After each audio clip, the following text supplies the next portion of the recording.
You're listening to Plants and Politics with Gina Bonanno-Lemos. If you're ready to hear the truth about both sides of the aisle, what's really going on in America, and how big money interests prevent change to keep you sick, broke, and desperate, then play on.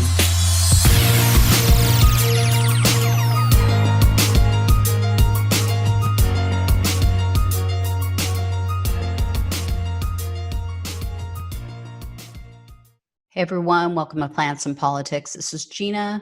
So quick update on the Jeffrey Epstein story. The Attorney General of the United States Virgin Islands has issued subpoenas to 10 banks, including Chase, Citibank, Deutsche Bank, and others. And what they're trying to do is obtain account records, transaction details, and communications involving Epstein. The subpoenas also apply to over 30 corporations, trusts, and nonprofits tied to Epstein, one of which they noted in the article is called the Butterfly Trust. This trust was set up through Deutsche Bank in 2014, which is just a horrific bank that has been involved in so much underhanded, nefarious activity. And this Butterfly Trust listed several of Epstein's accused co-conspirators as beneficiaries. It also paid money out to them. So according to New York State regulators, that one account, quote, used the Butterfly Trust and various other accounts to send over 120 wires totaling $2.65 million to beneficiaries, including some transfers to alleged co-conspirators or women with Eastern European surnames.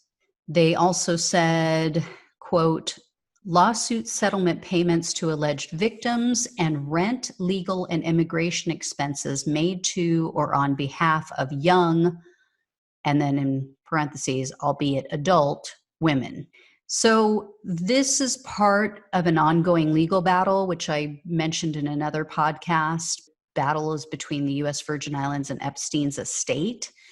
In January of this year, the AG filed a civil forfeiture lawsuit against the estate, and right now it's trying to seize Epstein's 2 islands. So their office is also investigating Ghislaine Maxwell's involvement, and they're battling with her attorneys over her claims against Epstein's estate. In a court filing in May, an attorney for Epstein's estate wrote, quote, Mr. Epstein is not continuing his alleged criminal enterprise as he is dead. The government sat on its hands while Mr. Epstein was alive, notwithstanding that he registered as a sex offender with the government 10 years ago and continued to do nothing even months after Mr. Epstein's death. I mean, I can't disagree with him. He's not wrong. For this man to get away with what he got away with for decades, it involved so many people, men, women, and children, and other victims looking the other way, not reporting it, not doing anything about it, and allowing it. I mean, this really epitomizes that saying, and I'm sure I'm not going to get it exactly right, but there's that old saying, for men to do evil, good men must do nothing, or something to that effect. This is that to the nth degree. And I get the other victims. I get that many were afraid for their lives.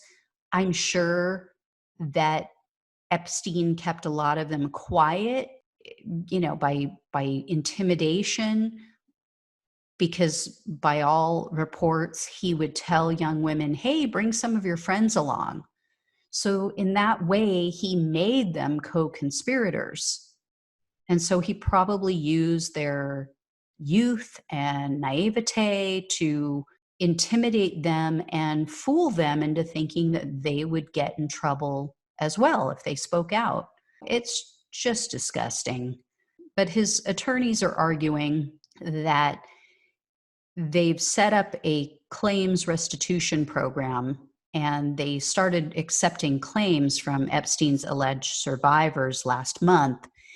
And his attorneys are saying, well, if you don't free up these funds, we can't pay the survivors and we can't pay Epstein's creditors. Well, I want to see the survivors taken care of, but more than anything, I want to see justice for them. I hope they get every last freaking dime. This man is allegedly worth like $650 million.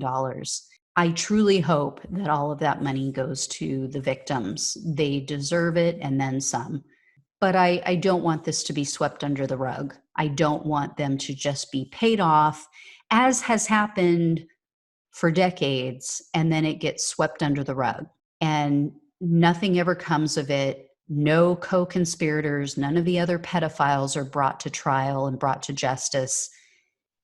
They're not going to stop. Epstein may be gone. Ghislaine Maxwell may be in prison, but there are other people out there doing this right now. Other people who are not just separate entities, but I guarantee there are people who are connected to him who are continuing this. It was too big. It was too wide. It was just too international for it to be just Epstein and Ghislaine Maxwell. There has to be other people involved.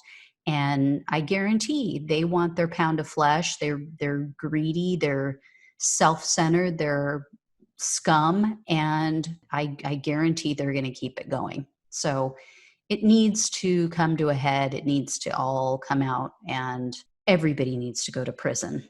I don't care who you are. I don't care if you're on the right, on the left, in the middle, up, down, right, left, center. If you harmed a child, if you violated a child, or any person for that matter, child or adult, male or female, you need to be buried under the prison. I have no reservations about that because it's so egregious. It's so sick. I don't think that you can be rehabilitated if you're willing to do this to a child. Anyway, guys, there will be more coming up. We will know on Thursday if Ghislaine Maxwell's attorneys are going to file that appeal about the evidence that the judge agreed to open up and make public last week. I'm assuming they're going to wait until the very last moment and then file the appeal, because that's typically the way it goes. They try to string it out. But I will keep you posted. I will let you know if I hear anything in the meantime. As always, like, share, subscribe, all that good stuff. And I will talk to you guys soon. Take care. Thanks for listening to Plants and Politics. The only way we can take our country and power back is to spread the truth and build an army. So remember to like, follow, subscribe, and share on Facebook, YouTube, and wherever you listen to your podcasts. Thanks again.